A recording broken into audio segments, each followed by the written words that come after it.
एक हाथ का पहलवान। दोस्तों, इस कहानी से आपको ये शिक्षा मिलेगी कि अगर आपका दृढ़ शक्ति है तो आप कुछ भी कर सकते हैं। वो बड़े इत्मीनान से गुरु के सामने खड़ा था। गुरु अपनी पार की नजर से उसका परीक्षण कर रहे थे। 9-10 साल का छोकरा, बच्चा ही समझो।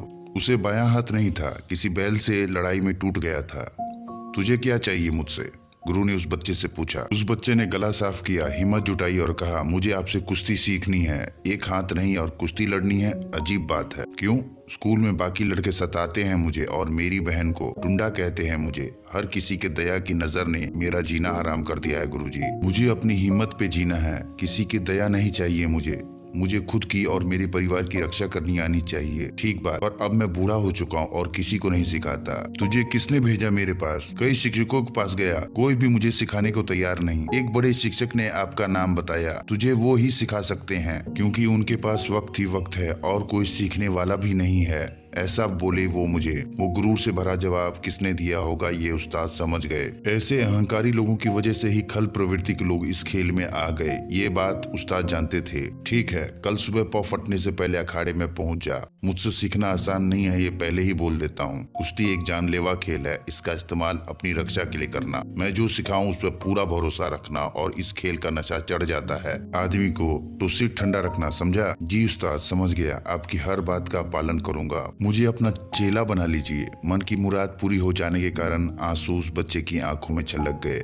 उसने गुरु के पांव छुए और आशीष लिया। अपने एक ही चेले को सिखाना उस्ताद ने शुरू कर दिया। मिट्टी रोंदी, मुदगल से धूल छटकाई और इस एक हाथ के बच्चे को कैसे विद्या देनी है, इसका सोचते सोचते उस्ताद की आंख लग गई। एक ही दाव उस्ताद ने उसे सिखाया और रोज उसी की तालीम बच्चे से करवाते रहे। 6 महीने तक रोज बस एक ही दाव। एक दिन चेले ने उस्ताद के जन्मदिन पर पांव दबाते हुए हौले से बात को छेड़ा। गुरुजी, 6 महीने बीत गए, इस दाव की बारीकियां अच्छे से समझ गया हूँ और कुछ नए दाव पेच भी सिखाइए ना। उस्ताद वहाँ से उठ के चल दिए। बच्चा परेशान हो गया कि गुरु को उसने नाराज कर दिया। फिर उस्ताद के बात पर भरोसा करते हुए सीखते रहा। उसने कभी नहीं पूछा कि और कुछ सीखना है। गांव में कुश्ती की प्रतियोगिता आयोजित की गई। बड़े बड़े इनाम थे उसमें। हर एक अखाड़े से चुने हुए पहलवान प्रतियोगिता में शिरकत करने आए। उस्ताद ने चेले को बुलाया। कल सुबह बैल जोत के रख गाड़ी को, पास के गांव जाना है। सुबह कुश्ती लड़नी है तुझे। पहली 2 कुश्ती इस बिना हाथ के बच्चे ने यूं ही जीत ली।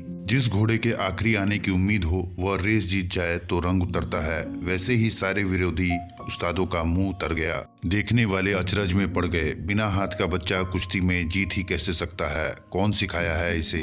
अब तीसरे कुश्ती में सामने वाला खिलाड़ी नौसिखिया नहीं था, पुराना जाबाज। पर अपने साफ सुथरे हथकंडों से और दाव का सही तोड़ देने से ये कुश्ती भी बच्चा जीत गया। अब इस बच्चे का आत्मविश्वास बढ़ गया। पूरा मैदान भी अब उसके साथ हो गया था। मैं भी जीत सकता हूँ, ये भावना उसे मजबूत बना रही थी। देखते ही देखते वो अंतिम बाजी तक पहुंच गया।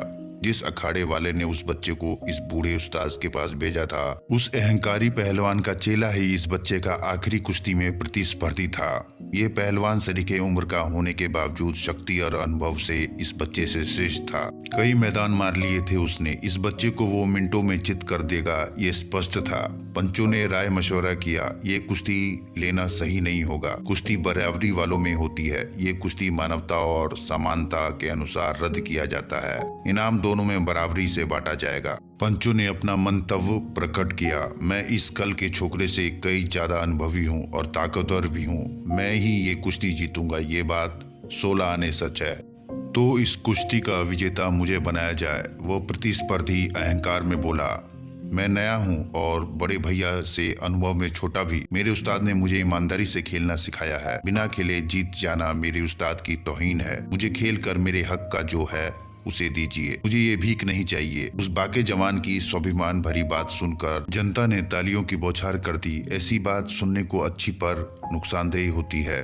पंच हतोत्साहित हो गए। कुछ कम ज्यादा हो गया तो पहले ही एक हाथ खो चुका है अपना, और कुछ नुकसान ना हो जाए, मूर्ख कहीं का।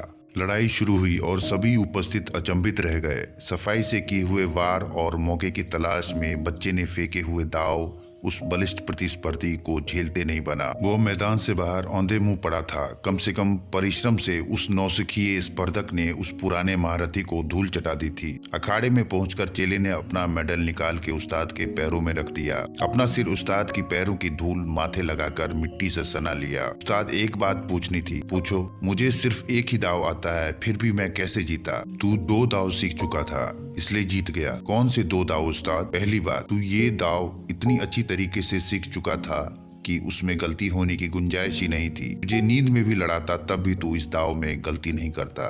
तुझे ये दाव आता है, ये बात तेरा प्रतिद्वंदी जान चुका था, पर तुझे सिर्फ यही दाव आता है, ये बात थोड़ी ही उसे मालूम थी। और दूसरी बात क्या थी उस्ताद? दूसरी बात ज्यादा महत्व रखती है। हर एक दाव का एक प्रतिदाव होता है। ऐसा कोई दाव नहीं है जिसका तोड़ ना हो। वैसे ही इस दाव का भी एक तोड़ था। तो क्या मेरा स्पर्धी को वो दाव मालूम नहीं होगा? वो उसे मालूम था, पर वो कुछ नहीं कर सकता था। जानते हो क्यों? क्योंकि उस तोड़ में दाव देने वाले का बायां हाथ पकड़ना पड़ता है। अब आपके समझ में आया होगा कि एक बिना हाथ का साधारण सा लड़का विजेता कैसे बना। शिक्षा जिस बात को हम अपनी कमजोरी समझते हैं, उसी को जो हमारी शक्ति बनाकर जीना सिखाता है, विजयी बनाता है, वही सच्चा उस्ताद है। अंदर से हम कहीं न कहीं कमजोर होते हैं, दिव्यांग होते हैं। उस कमजोरी को मात देकर जीने की कला सिखाने वाला गुरु हमें चाहिए। अतः सदैव प्रसन्न रहिए। जो प्राप्त है पर्याप्त है, जिनका मन मस्त है उसके पास समस्त है। दोस्तों, आपको ये छोटी सी कहानी कैसी लगी? अच्छी लगी है तो लाइक, शेयर और सब्सक्राइब जरूर करें। धन्यवाद। मिलते हैं दूसरी किसी बेहतरीन कहानी में।